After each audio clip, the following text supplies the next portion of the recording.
அனைவருக்கும் வணக்கம். இன்னைக்கு ஜூலை 4ஆம் தேதி வெள்ளிக்கிழமை.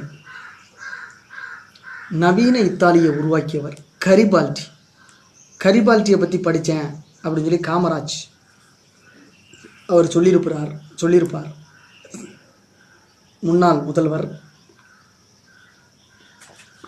தமிழக முன்னாள் முதல்வர், அவர் விருதுநகரை சேர்ந்தவர். அந்த கரிபால்டி எந்த ஊருக்காரரு அப்படின்னு பல பேருக்கு குழப்பம் இருக்கும். ஆனால் அவர் இத்தாலிக்காரன்றது நம்மளுக்கு தெரிய வரும். ஜூலை 4ஆம் தேதி வெள்ளிக்கிழமை நம்ம அவரை பற்றி பார்க்குறோம். நவீன இத்தாலியின் தந்தையும், ஃபாதர் ஆஃப் மாடர்ன் இத்தாலி, ஒன்றுபட்ட இத்தாலியை உருவாக்கியவருமான ஜூசப்பே கரிபால்டி பிறந்த தினம் இன்று. பிரான்சின் நைஸ் நகரில் 1807 பிறக்கிறார். ஃபிஷர்மேன் அப்பா, மீனவரான தந்தை துறைமுக வியாபாரியாகவும் இருந்தார். மாலுமியாக 10 ஆண்டுகள் பணியாற்றினார் கரிபால்டி. செயலர், SAILOR. அப்போது இத்தாலியின் பகுதிகள் பல்வேறு நாடுகளின் ஆதிக்கத்தில் இருந்தன. ஒரு முறை ரஷ்யாவுக்கு கப்பலில் சென்றபோது இத்தாலியை விடுவிப்பதில் முக்கிய பங்காற்றிய மாஜினியின் நட்பை பெற்றார். கார்போனரி என்ற ரகசிய புரட்சிப் படையுடன் இணைந்து போராடினார். ஒருங்கிணைந்த இத்தாலியை உருவாக்கும் இயக்கத்தில் இணைந்தார். இத்தாலி புரட்சிக்கு மாஜினி ஆன்மாவாகவும், காவூர் அறிவாகவும், கரிபால்டி ஆயுதமாகவும் திகழ்ந்தனர். பாருங்க, அறிவும் தேவைப்படுது, ஆன்மாவும் தேவைப்படுது, ஆயுதமும் தேவைப்படுது.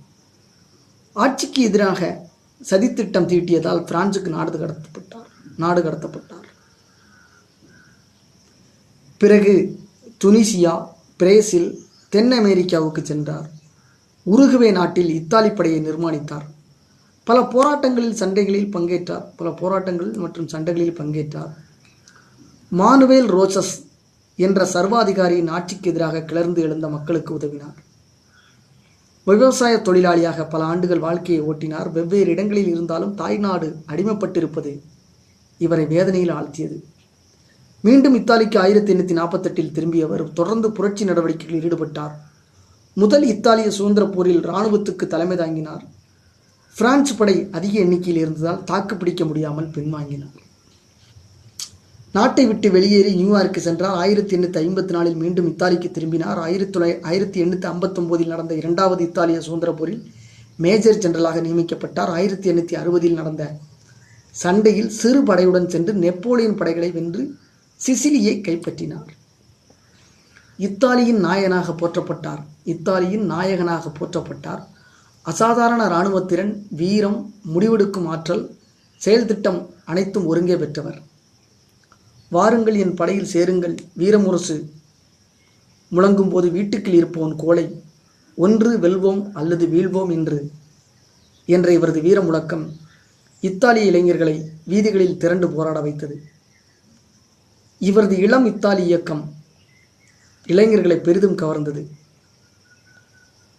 தேசம் என்பது வெறும் எல்லைக்கோடு, மண், கட்டிடங்கள் மட்டுமே அல்ல, மக்களின் உணர்வுடன் கலந்த மாபெரும் கருத்தாக்கம். அவர்களின் உரிமையும் வளர்ச்சியும் கலந்த மாபெரும் கனவு என்றார்.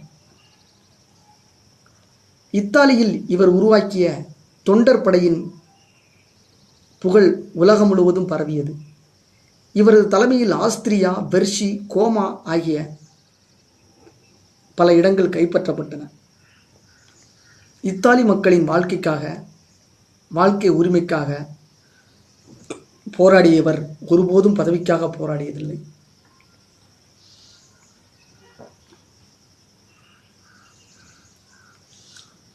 லத்தீன் அமெரிக்கா, ஐரோப்பிய இராணுவ புரட்சிகளில் முக்கிய பங்காற்றியதால் ஹீரோ ஆஃப் டூ வேர்ல்ட்ஸ்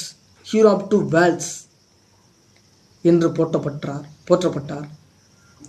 தலை சிறந்த ராஜதந்திரியாக விளங்கிய கரிபால்டி 74வது வயதில் மறைந்தார். மாபெரும் ஒரு முக்கியமான ஒரு ஆளுமை. ஜூலை 4ஆம் தேதி வெள்ளிக்கிழமை. இவரை சந்தித்த மகிழ்ச்சியோட இந்த நாள் இனிதே நிறைவு பெறுகிறது. நன்றி, வணக்கம்.